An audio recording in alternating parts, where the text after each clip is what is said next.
Hello and welcome to Daytime, your place for scary stories straight from the horror forums of Reddit. Make sure to like and subscribe for more horror tales of things that go bumping the night.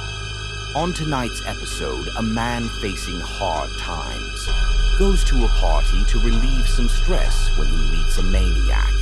So, are you aware of stranger danger? Because no matter what you do, don't talk to Stranger Tom. When Sammy got sick, it was like stepping into a dark mirror world. We'd been economically well off with our 2 full-time jobs and a child-free lifestyle. So to suddenly step down to a single income was a wake-up call. Not to mention how the insurance companies managed to weasel out of paying for more than half of Sammy's treatment. Disgusting. Sammy swung for the fences. She took it all in stride. We had our ups and downs with every doctor's visit, but we always ended taking steps back rather than forward. There was always next time, they said, but we figured we were quickly running out of next times. 1 year down the line, Sammy was on a downward spiral. By then, the catastrophic had turned tragically mundane. I did everything I could to keep her spirit up, but at that point, her light was faded. We barely spoke anymore. A work friend of mine, Barry, was having a bachelor party. He was pulling out all the stops. I was never planning on going, but Sammy insisted I should. You need to get out of the house for a bit. She smiled.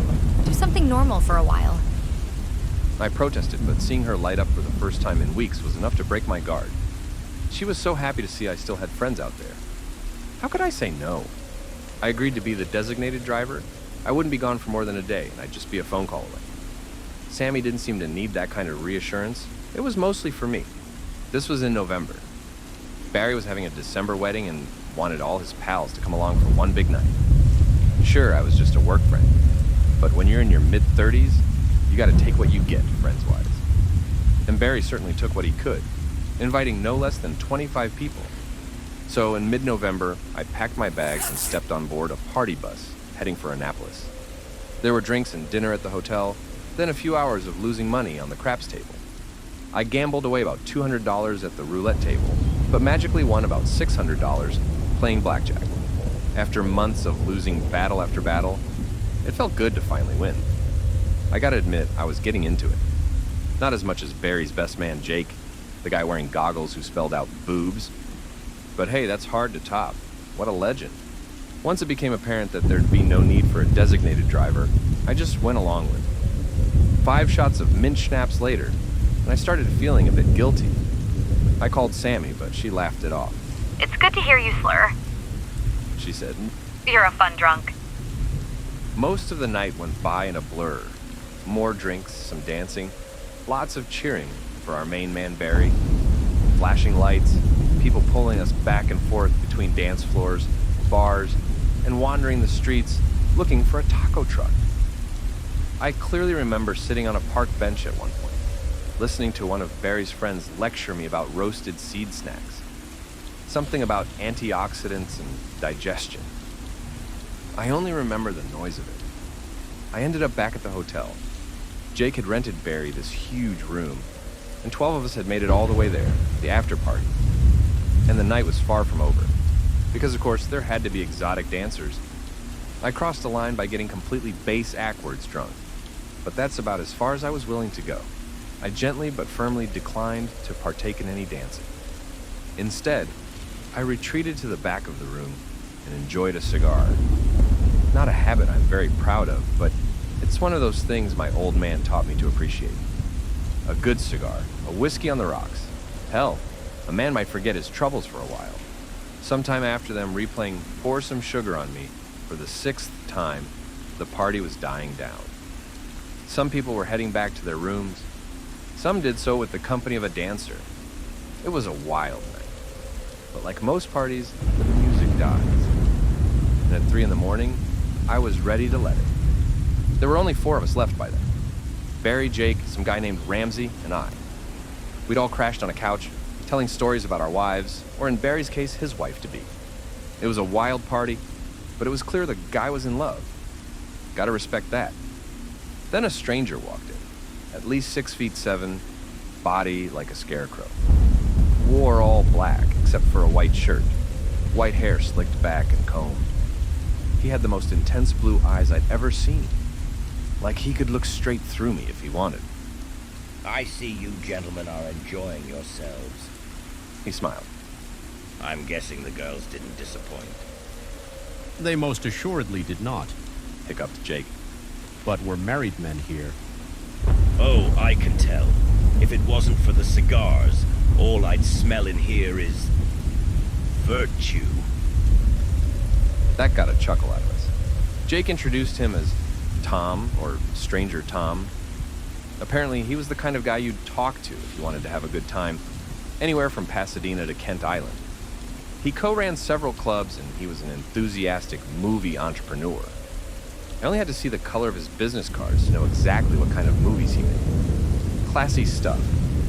As we started winding down, our discussion drifted into a more philosophical nature. Barry kept saying how much he hoped this marriage would be the one. Jake was worrying about his youngest kid not making it through college. Ramsey was on the verge of crying, talking about his sick dog. And me? Well, I didn't want to say anything. I didn't want to think about real life for a while. Stranger Tom took his feet off the coffee table, spilling an ashtray on the floor. He brought out this intricate silver lighter, engraved with a crow and a pair of sunflowers. Let's imagine, if you would, that you could get answers to all those questions, he said. If you could know what things would look like with your wife 20 years down the line. If you could get a hint how to push your boy to the finish line, or how you could find just the right person to help your darling pooch make it just a little longer.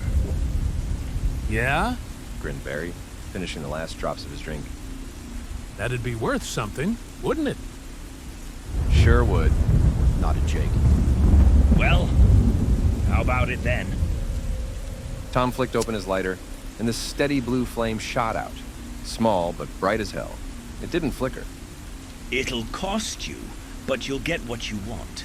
Price varies on the scope of the question. Is this like a party trick? Like a Luigi board? Chuckled Jake. The guys laughed. I couldn't hold back a snort myself. Ouija board. Ramsey corrected. Luigi is the, Mario guy. Whatever. Tom, is it like that? Nah, Stranger Tom smiled. I assure you, it ain't nothing like that. He turned his attention to me, eyeing me up and down. There was this strange smile on his face, and the man never seemed to blink. Even then, as drunk as I was, I could tell he was creepy as shit. I'm good, I smiled. You guys go ahead. Surely you want to know something. Something good. I looked down at my empty glass. Tom was getting on my nerves. Playing on the worries of drunk people is one of the lowest ways to trick someone out of a cheap buck. Reminded me of a televangelist, but without the promise of paradise. Sure, I nodded. I'm calling you out, Tom. I want you to tell me the color of my lucky boxers. The ones I wore at my wedding. That's it? That's it, Fair enough. said Tom. Now take a good hard look and just tell me one thing. We all focused on the silver lighter with the little blue flame. Unflickering, steady, like an oil painting. Do you submit? He asked. We did. It all happened in an instant. This one loud snap, like a choir of carrots breaking in unison. Jake's right arm, fragmented in 3 places. I could see bone poking out in different directions, breaking through the skin. Ramsey's jaw snapped and 3 teeth rolled out of his mouth, tapping against the side of the table as they tumbled across the floor. Barry's left leg seemingly exploded, cracking wide open from ankle to hip. And me? A sting on my index finger, nothing more. For a second, there were no screams. Just these blank stares as we were drawn into the blue light. There was no panic, no agony, just realization, Yes. said Jake in perfect clarity. Yes, that's how. She's still beautiful. Muttered Barry. Ramsey tried to talk, but ended up slurring with his broken jaw. Blood-mixed spit poured out of the corner of his mouth, along with 2 more teeth. I sat there looking at these 3 broken men as Stranger Tom lit a cigarette. It was like 3 puppets who'd had their strings cut, talking out loud like wind-up dolls. Tom held the lighter aloft. keeping the blue flame bright and steady. He looked me dead in the eye, his smile growing wider. They were red, He said. with little white petals. He closed the lighter, and our collective consciousness went out, along with the blue flame. Waking from a dreamless sleep, I remember screaming. It stank of blood, and I could see dark brown spots across the floor and furniture. There were 2 EMTs giving Barry chest compressions, and someone lifting Jake out of his chair. Ramsey was nowhere to be seen. It was bright outside. Someone was trying to get me out of my chair. Make room. They yelled. Get out. Is he dead? Oh my God, is he dead? I leaned against an unknown hotel staffer as she helped me out of the room. The second I was out, the hangover and chalk buckled me over. I hurled all over the carpet. The hallways were covered in confused guests as a flurry of people rushed past me. I only caught a glimpse of Barry's arm. It was white as snow. I had nothing but a bruise on my index finger. It was chaos. EMTs running back and forth, screams in the hallway, in the rooms. Someone just kept yelling, "What's wrong with Barry?" over and over again. My heart was beating so fast that I could barely hear it. Stranger Tom had been absolutely right. My lucky boxers were red with white petals. I got them for my wedding day. They always managed to bring Sammy a smile. They were just this bright reminder of happier days. So of course they were lucky, but I couldn't stop staring at my index finger. I'd asked a small question and paid a small price. Was it that simple? Was it real? Really real? Barry's fiancée promised to inform us as soon as she heard something about his condition. One of the other guests offered me a ride home. One by one, we left the town in silence. All the while, I couldn't stop thinking about that tall man with the silver lighter. By the time I got home, Sammy had already heard the news. She hobbled all the way to the front door, almost dropping her cane as she flung herself at me. I wrapped my arms around her, feeling a tinge of ache in my finger. Thank God you're okay. She sobbed. They said it was an accident. I didn't want to worry her. She had so much on her mind as it was. I don't know, honey, I lied, kissing her head. I was out cold. The next few weeks, I got a lot of updates. Barry had started to recover. Jake was so messed up they had to amputate parts of his lower arm, along with 2 fingers.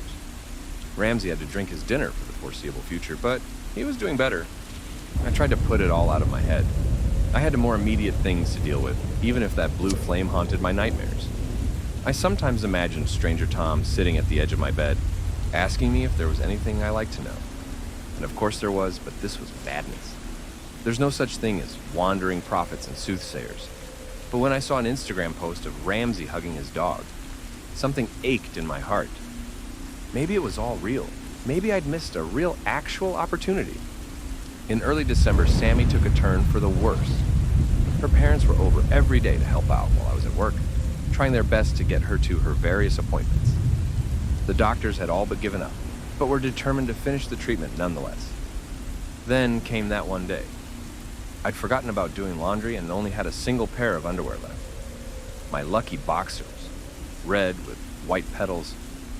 Putting them on even then brought a smile to Sammy's face. I decided that I wouldn't let the mundane win. I wouldn't wait for the worst to happen. I took time off work and went to see Jake. Jake was still on sick leave for his broken arm. I met him at a cafe downtown. We got ourselves a couple of bear claws. Without the boobs glasses, he almost looked like a person. We small talked about Barry and Ramsey and how they were doing better. Jake talked about his arm, how the 2 of us had lived through the wildest nights of our lives. Then he took a long look at me. You really do have red boxers with white petals, don't you? He asked. I got a pair, yeah. He nodded, taking another sip of his steaming hot coffee. He looked out the window with a sigh. My boy is doing better, He said. Turns out he's got an eye condition, gave him migraines. So he's doing better, Night and day, Jake smiled. it's nothing short of a miracle. There was a pregnant pause as we just nodded at one another, drinking our coffee. Finally, I bit the bullet. Jake, I'm gonna need the number to Stranger Tom. Jake tried to help as best as he could, but it turns out it wasn't quite that simple.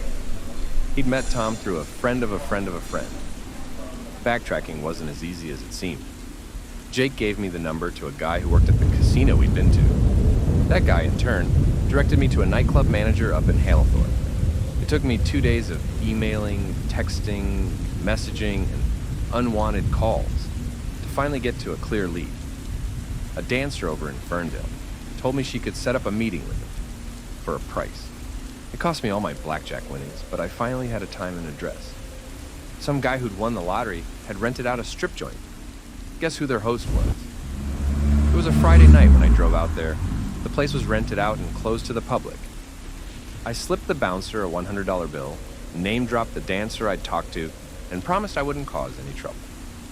That did the trick. The party was going strong. Explosive music, dim red lights, smoke, champagne and sweat. Clinking bottles accompanied by cheers and groans. Not too different from a certain bachelor party. I could almost feel the champagne bubbles tickle my nose. And there at the bar sat none other than Stranger Tom. Walking up to him, I felt my heart sink into my stomach. This might be one big Hail Mary, or I could be the dumbest man on the entire East Coast. Tom turned in his seat, sliding a shot of whiskey my way. He didn't even look up. I knew you'd be back. He said, throwing me a side eye. You have questions? Just one. It'll have to wait. He smiled. I got business. He turned to face the partygoers. He raised a glass to them, getting a handful of cheers in return. Tom spoke under his breath, never dropping that unnerving smile. Fucking clown monkeys. As he turned, those piercing eyes dug deep into me. They seemed different now, stronger, angrier. I could have sworn they moved like fire. I don't usually let people ask me twice, He said. Then again, most don't want to. It's important, I said, and I'll pay the price. Oh, I'm well aware. You come chasing me down, you gotta be hella desperate. Drink your whiskey. I'm good. I wasn't asking. My heart skipped a beat. I chugged it, letting the liquid fire sink into my throat. My fingers tingled, and I could imagine the ache of my index finger. Just that tinge of pain with promises of more to come. Stranger Tom turned to face the bartender, ordering himself another shot of whiskey. Who are you? I asked. How do you do what you do? I'm no one. Tom said. Who cares? So you won't tell me? He held up his glass, letting the liquid reflect off of the colored lights. Suddenly, his silver lighter was on the table. I never saw him reach for it. It just sort of appeared. I come from a land of a watchful red sun, where the snow is feathers and the shores are silver black, where all the flowers have choked to death, turning a sickly blue. He tapped his lighter. Like my fire. While Tom slipped from table to table, refilling glasses and lighting cigarettes, I stayed at the bar. After a while, it all looked the same. Men, women dancing, sitting. It was all just meat, sweat, and fabric. Wedding rings reflecting the burst from a strobe light. Memorial tattoos grinding against exposed chests. My phone buzzed, and I knew it was Sam. I couldn't bring myself to read it. Long past midnight, I'd fallen asleep at the bar. I woke up as one of the girls wished the bartender a good night. Looking up, I saw Tom waving me over. Most of the place had cleared out, just a handful of guys left. Tom had the seat of honor at the edge of the table. There were traces of questionable powders right next to puddles of spilled mojitos. You think there was ever life on Mars? Someone asked. That's fucked up, right? Like, if there was. Yeah. Another agreed. Like, all the way over there. What is that even like? What does it mean? For us? Stranger Tom gave me a knowing look. Sounds like you gentlemen are a curious lot, he smiled. Now, let me present a hypothetical.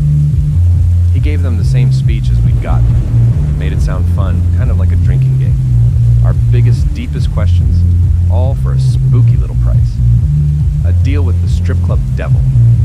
One guy just asked for the name of whoever stole his pickup. Another tried to be a smartass, asking for the article number of a replacement drip pan for his fridge. They took turns asking these inane, childish nonsense questions. And I just sat there, sweating. Then there's this one guy, this one drunk asshole that chimes in. I want to know what God looks like. He grins. Wouldn't you guys like to know?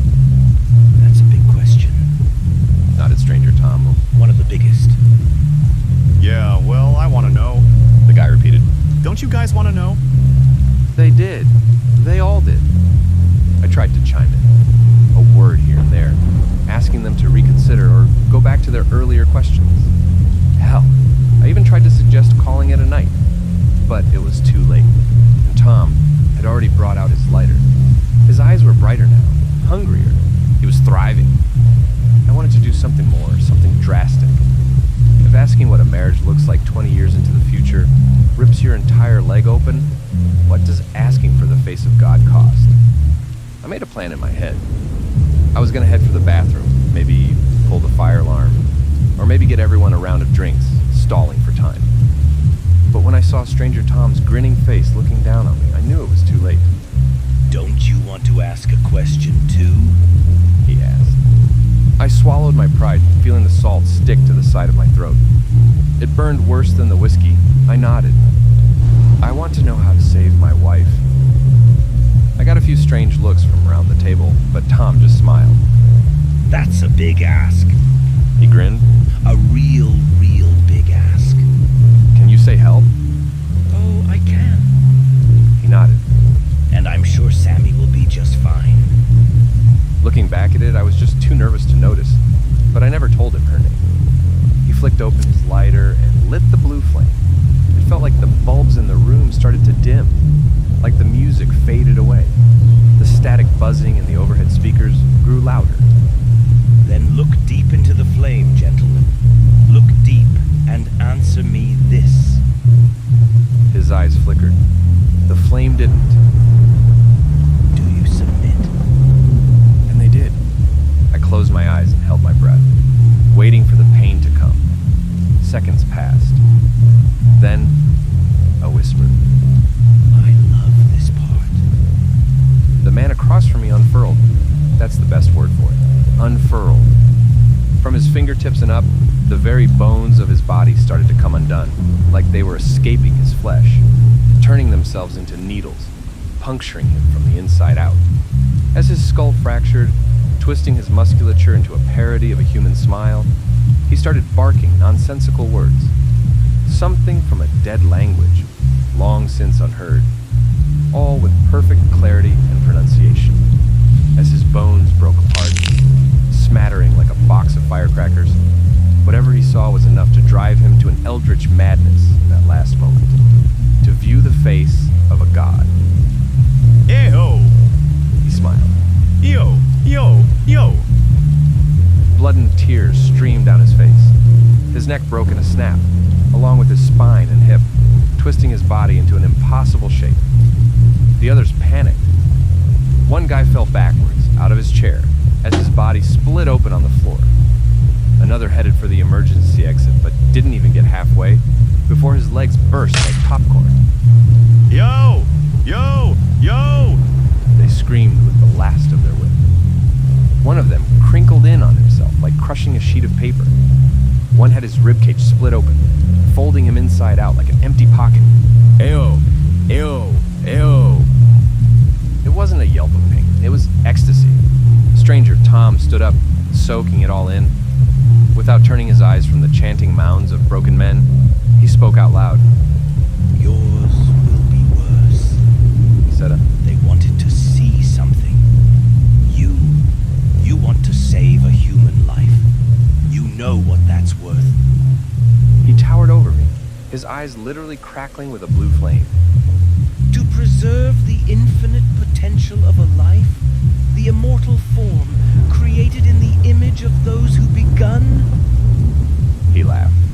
He laughed like it was the best joke he'd ever heard. He laughed until there were tears streaming down his cheeks. You're going to suffer so many times over. He held up his lighter and put his finger on the lid. Thank you. He smiled. Click. Images rushed past me. A beach of silvery black. White feathers falling from a clear sky. An endless, waveless ocean. And above a bloodful, lidless eye, ever peering into the cracks of our being. Bending the world, growing growing larger in my mind, sucking me to a thoughtless everything. Yo. Yeah. And at the end of a breath, the answer was clear to me. I'd had the cure all along. A few weeks down the line, Sammy was going to make a miraculous recovery. After 100 steps backwards, she was finally taking a step forward. It was bound to happen. It was always going to happen. Her hair and smile would grow back, and by spring she'd be sitting next to me feeding ducks at the pond. And now I was going to die for nothing. I came to being held aloft by Stranger Tom.